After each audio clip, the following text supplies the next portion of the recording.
হাই everyone, আজি তোমালোকৰ বাবে মই লৈ আহিছোঁ এইচএছৰ বাবে কিছুমান প্ৰি টেষ্টৰ পেপাৰ। তোমালোকৰ যিহেতু এক্সাম আহি আছে আগন্তুক দিনত এইচএছ ফাইনেল এক্সাম, তাৰ বাবে কিছুমান ডিষ্ট্ৰিক্টত প্ৰি টেষ্ট হৈ গ'ল, কিছুমানত প্ৰি টেষ্ট হোৱা নাই। তো ফাৰ্ষ্ট অফ অল দুটামান কথা কৈ থওঁ। আজি যিখন পেপাৰ ডিছকাছ কৰিম মই ওপৰহে তোমালোকক দেখাই দিম কেনেকুৱা ধৰণৰ প্ৰশ্ন আহিছে। কমপ্লিট PDF-টো তোমালোকে লাভ কৰিবা আমাৰ মেথছ এণ্ড ফিজিক্স হাব এপত। আমাৰ যোনটো এপ আছে ডেছক্ৰিপশ্যনত, মানে আমাৰ চেনেলৰ নামতে তোমালোকে এপটো চাবা, তাতে পাই যাবা। প্লে ষ্ট'ৰৰ পৰা ডাউনলোড কৰি তাতে ফ্ৰী মেটেৰিয়েলছত যাবা, ফ্ৰী মেটেৰিয়েলছ, ঠিক আছে, একো পইচা দিব নালাগে। তাৰপিছত তাতে এইচএছৰ প্ৰি টেষ্ট পেপাৰ আছে, তাত গৈ পেপাৰখন ডাউনলোড কৰি ল'বা। ছেকেণ্ড কথা, তোমালোকৰ ডিষ্ট্ৰিক্টত বা তোমালোকৰ স্কুলতো যদি প্ৰি টেষ্ট হৈছে 8638987814 এই নাম্বাৰটোত মোক হোৱাটছএপত চেণ্ড কৰিবা, ঠিক আছে। তো ফাৰ্ষ্ট অফ অল আমি চাওঁ আছোন কেনেকুৱা ধৰণৰনো প্ৰশ্ন আহিছে। এতিয়া যদি আমি চাওঁ, ফাৰ্ষ্ট এটাতো আনচিন পেছেজ আহে। তো ফাৰ্ষ্ট আনচিন পেছেজটো আহিছে। আনচিন পেছেজৰ পৰা কেনেকুৱা ধৰণৰ প্ৰশ্ন আহিছে আমি চাওঁ। 2 নম্বৰীয়া এটা প্ৰশ্ন, এটা 2 নম্বৰীয়া প্ৰশ্ন, 1 নম্বৰীয়া, 2 নম্বৰীয়া, তেনেকৈ আহিছে, ঠিক আছে। ইয়াৰ উপৰি find the words in the passage which mean the same as the following. তো পেছেজটোৰ পৰা ছেম মিনিঙৰ দুটা ৱৰ্ড, ইয়াৰ উপৰি পেৰেগ্ৰাফটো মেনশ্যন কৰি দিছে। তাৰপিছত এডভান্স ৰাইটিং স্কিল, এইখিনিতে কৈ থওঁ এডভান্স ৰাইটিং স্কিলৰ ভালেখিনি ভিডিঅ' মই লাষ্ট PYQ, লাষ্ট 5 ইয়াৰ্ছৰ গোটেইখিনি PYQ সলিউশ্যন কৰি আমাৰ ইউটিউবত দিয়া আছে। ইউটিউবত যদি তোমালোকে চাব বিচাৰিছা, মই ডেছক্ৰিপশ্যনত ক্লাছ 12 ইংলিছৰ প্লেলিষ্টটো দি থ'ম, তাৰ পৰা চাই ল'বা। ইয়াৰ উপৰি আমাৰ কোৰ্চ এটাও আছে মেথছ এণ্ড ফিজিক্স হাবত, তোমালোকৰ এপত গ'লে ফুল ইংলিছ কোৰ্চটো আছে, ঠিক আছে। তাতে এভৰিথিং পাবা তোমালোকে, এভৰিথিং যি লাগে, থিয়ৰী, গ্ৰামাৰ, এইবিলাক ৰাইটিং স্কিল চব ধুনীয়াকৈ বুজাই লিখোৱা আছে।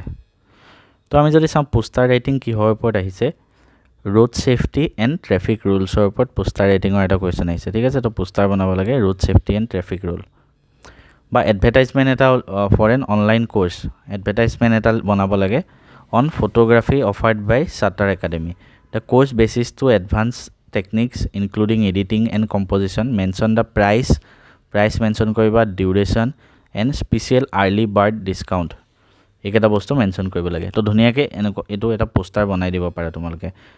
পোষ্টাৰহে আহিছে, এডভাৰটাইজমেণ্ট বনোৱাটো বেছি ইজি হয় as compared two poster.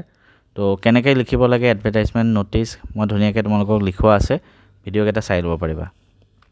Next এটা কি আহিছে, you are Sneha or Sunil, your school has organise workshop on mental health to bring awareness among student.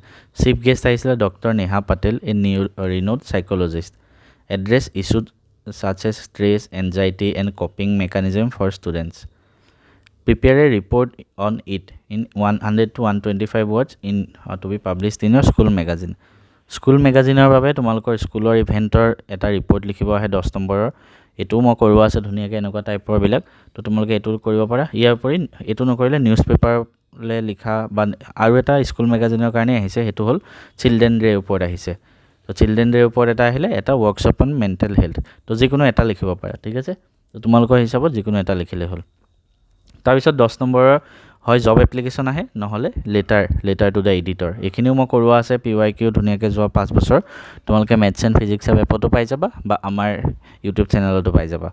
Right a letter to the editor of a newspaper expressing concern about increasing trend of reel making and social media addiction among student. আৰু তোমাৰ নামটোও দি দিছে, তো তলত তোমাৰ নাম প্ৰজ্ঞা বা প্ৰণয় কিবা এটা দিব লাগিব।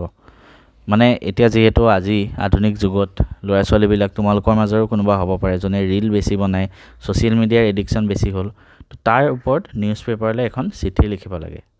তো সেইখন লিখিব পাৰা। ফৰ্মেট ধুনীয়াকৈ চব বস্তু মই বুজোৱা আছে, তোমালোকে আমাৰ কোৰ্চটো ল'লে তাত পাই যাবা। ইয়াৰ উপৰি সেইটো নকৰি তোমালোকে, মই প্ৰিফাৰ কৰোঁ জব এডভাৰটাইজমেণ্টটো বনাবা, জব এপ্লিকেশ্যন, কাৰণ ইয়াত জব এপ্লিকেশ্যন লিখাৰ উপৰি ৰিজিউমিওটো দিব লাগে, ঠিক আছে। এইখিনিও মই কৰোৱা আছে তোমালোকক। তো Vivekananda Kendriya Vidyalaya Tezpur has published the advertisement for the post of an office assistant. Draft an application, এটা জব এপ্লিকেশ্যন দিব লাগে আৰু ইয়াৰ উপৰি ৰিজিউমিটো বনাব লাগে ধুনীয়াকৈ। তো এইটো প্ৰিন্সিপাললৈ দিব লাগে, দুইটা তোমালোকে এইটো বনোৱাটো বেছি ইজি, মানে বেছি মাৰ্কছ পোৱা চান্স থাকে, ঠিক আছে। তো এইটো তোমালোকে বনাব পাৰিবা। কেনেকৈ কৰিব লাগে আকৌ কৈছোঁ, ভিডিঅ'কেইটা চাই লোৱা। ইয়াৰ পিছত নেৰেশ্যন আহিছে, নেৰেশ্যনৰ 2টা প্ৰশ্ন, ভইচ চেঞ্জ 3টা প্ৰশ্ন আহিছে, ঠিক আছে। তাৰপিছত আহিছে আমাৰ ভাৰ্বৰ টেন্সৰ ওপৰত কুৱেশ্যন আহিছে 5টা, 4টা প্ৰশ্ন আহিছে কিহৰ ফিলিং দ্য ব্লেংকছ প্ৰিপজিশ্যনৰ তাৰপিছত ৰিৰাইট এজ ডাইৰেক্টেড আহিছে কেইটামান তো তেনেকৈ গোটেইখিনি তোমালোকে তাৰপিছত ছেকশ্যন ডিত 45 মাৰ্কছ থিয়ৰী আহে তো গোটেই পেপাৰখনৰ PDF টো তোমালোকে চাই ল'বা সেইখিনি চাওঁতে তোমালোকে কেনেকুৱা ধৰণৰ প্ৰশ্ন আহিছে গম পাই যাবা আৰু এটা নতুন ভিডিঅ' লৈ মই আকৌ আহিম